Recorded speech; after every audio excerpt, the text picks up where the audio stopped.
Et parmi les acteurs de la PPH, Françoise et Martine Galtier pour l'association Vie et Souffle dans le Monde. Voilà, Martine et Françoise, on se retrouve ce matin. Vous étiez venus à la soirée annuelle de la PPH et donc vous êtes liés, ça fait plusieurs fois d'ailleurs que vous y venez, je crois. La première fois. Oui, la première fois, parce qu'on Oui. s'est rencontrés à l'envoi en mission.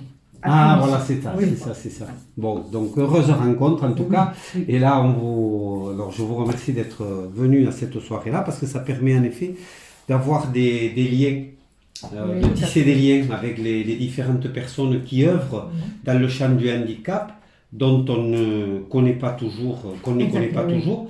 Et donc c'est toujours important de tisser des liens, Oui. d'être relié, de voir ce qui existe. Donc peut-être que je vais vous demander de vous présenter d'abord. Je suis Martine Galtier. J'ai été éducatrice parce que je suis à la retraite maintenant pendant X années. J'ai travaillé avec des enfants qui avaient du trouble du comportement et ensuite avec des enfants qui avaient des problèmes visuels, donc des aveugles et des déficients visuels, pendant plus de 25 ans. Et après, pendant nos vacances avec Françoise, nous avions l'habitude de faire des camps avec la Fraternité catholique des malades de la région de Perpignan. C'est comme ça que nous sommes arrivés à Vie et Souffle après. Voilà. Françoise, la sœur jumelle de Martine. Moi aussi, je suis éducatrice spécialisée. J'ai travaillé principalement avec des enfants ayant des troubles du comportement dans des ITEP. Voilà. Et Martine m'avait parlé un petit peu de cette fraternité catholique des malades de Perpignan. Et j'ai fait aussi des camps à Mazamet. C'était très fraternel. On accompagnait beaucoup de personnes quand même qui étaient âgées, souvent venant d'hôpitaux, qui n'avaient pas de vacances. Elles passaient 15 jours, super. Et ensuite, elles nous ont contactés pour aller faire des pèlerinages à Lourdes. J'en ai fait au moins 4 ou 5. Avec Vie et Souffle. Avec Vie et Souffle. Vie et Souffle, les pèlerinages sont très festifs. C'est basé pour une rencontre fraternelle, c'est national, et maintenant ça a lieu tous les 3 ans. 3 ans. C'est vraiment intéressant, au mois de juillet. Mais alors j'ai l'impression que vous êtes jumelles à tous les niveaux parce que vous avez été éducatrices toutes Oui, les deux, oui, vous oui. vous êtes occupées et puis même dans vos engagements finalement Oui. ecclésiaux. Voilà, oui, dans les engagements aussi de paroisse. Nous faisons partie du service évangélique des malades de la paroisse Saint-Cléophat, D'accord. et nous allons à la maison de retraite Péridier, et aussi bénévolement, comme ça, on connaît des personnes à la maison de retraite des Petites Sœurs des Pauvres.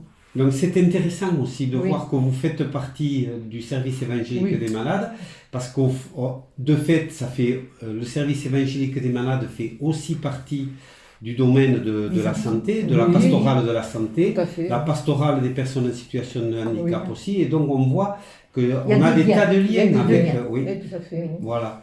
Et donc, vie et souffle. Moi, j'avais tendance à dire souffle et vie. Mais non, c'est vie et souffle. C'est un mouvement donc, national. Voilà. Pourquoi c'est Vie et Souffle? Parce qu'à l'origine, c'était l'évêque de Strasbourg qui s'était rendu compte après en 1945 que beaucoup de polio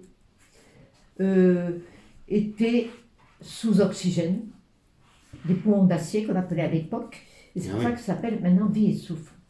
Et il a dit que ça serait important que toutes ces personnes puissent aller à Lourdes. Voilà, c'était le but. Donc, D'accord, de les faire aller à Lourdes en pèlerinage, mais voilà. certainement que ces personnes-là ne devaient pas pouvoir le faire dans le cadre habituel Voilà, des exactement. hospitalités, etc. Donc ils ont organisé, il a essayé d'organiser des trains où les personnes vraiment handicapées puissent participer à Lourdes. Mais je crois qu'il y a une originalité, Oui, une singularité de ce mouvement. tout à fait. Les personnes sont dans les hôtels et nous vivons en tandem. Une personne en situation d'handicap avec un valide dans la chambre. Et c'est vrai qu'il y a des échanges fabuleux. C'est formidable de vivre ça. Et ce tandem, c'est très, très enrichissant.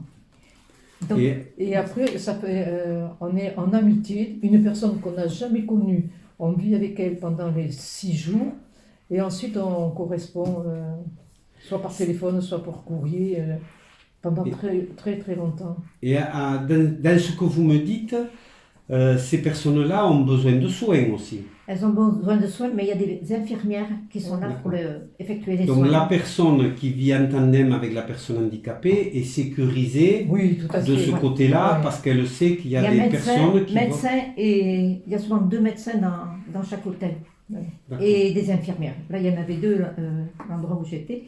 Et il y a aussi quelque chose. Et ce sont des, pardon, juste pour préciser, c'est souvent des personnes qui sont dépendantes ou bien qu'il y a un Il y a de niveau tout. Il y a de tout. Alors, Ah, oui. récemment, en 2021, j'étais à Lourdes et c'était des personnes qui avaient soit des AVC, même jeunes, 40 Et ans, oui, ça, bien sûr. ou bien des personnes qui ont eu une maladie au cours de leur vie, donc en fauteuil.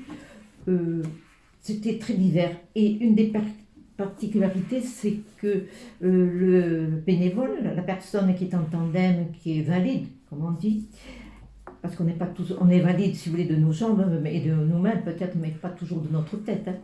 Et cette personne se met à la disposition d'un personne malade. C'est-à-dire que si un jour il y a une conférence qui intéresse la personne qui accompagne, qui n'intéresse pas la personne en fauteuil, eh ben, on suit le désir de la personne en fauteuil. Voilà, vous nous avez bien expliqué ce qu'est le pèlerinage, mais je suppose qu'il ne résume pas la vie de l'association. Au long de l'année, les équipes de Vie et Souffle dans les différentes régions, parce que ça marche en fait par région. Il y en a combien? 5, je crois. Auvergne, Rhône-Alpes, Hauts-de-France, le centre, et après une 4e. L'Est. Et l'Est, oui, je sais pas comment ils appellent l'Est. Paris. Voilà. Donc il y a plusieurs régions, et pour nous, Françoise et moi, cette année, depuis 3 ans, nous sommes reliés à Rhône-Alpes. Ce qui veut dire que nous allons au pèlerinage avec Rhône-Alpes. Autrefois, on avait une équipe à Perpignan, mais les responsables sont partis et on n'a pas trouvé de remplaçants. Et pour chacune de nous, comme on est engagé dans différents mouvements à Montpellier, on ne pouvait pas prendre cette responsabilité. Voilà, donc on est relié avec notre région. Donc ça veut dire que ici, par exemple, sur Montpellier et sa région, vous êtes les seuls Exactement. à tenir Oui. le mouvement. Voilà. Tout à fait. Par rapport à Souffle et Vie, donc Oui.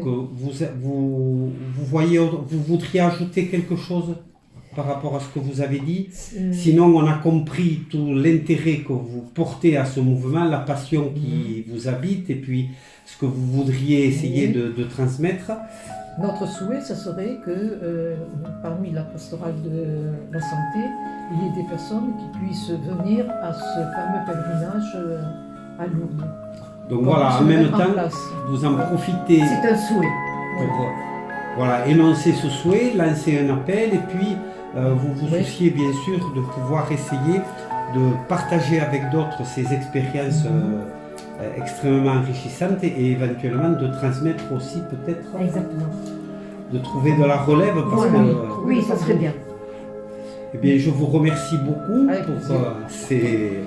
ce petit entretien-là qui nous permet en effet de pouvoir partager ces choses-là. C'est sûr. Merci beaucoup Martine et Françoise. Avec plaisir.